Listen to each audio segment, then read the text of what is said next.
Qu'est-ce que ça t'inspire, la phrase « Pas de Québec libre sans femmes libres et pas de femmes libres sans Québec libre » ? C'est la souveraineté du territoire, mais la souveraineté du corps aussi. Je pense qu'on n'arrivera pas à faire l'indépendance du Québec sans emmener les femmes dans le projet.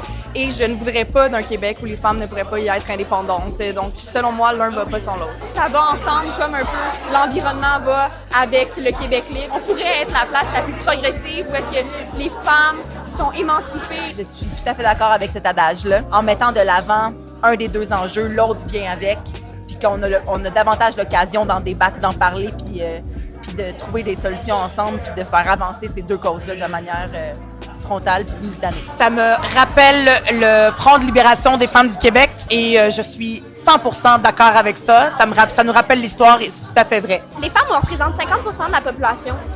Pourquoi encore aujourd'hui on doit se battre pour avoir notre propre place, notre souveraineté, pour avoir le droit de disposer de notre corps comme bon nous en chante?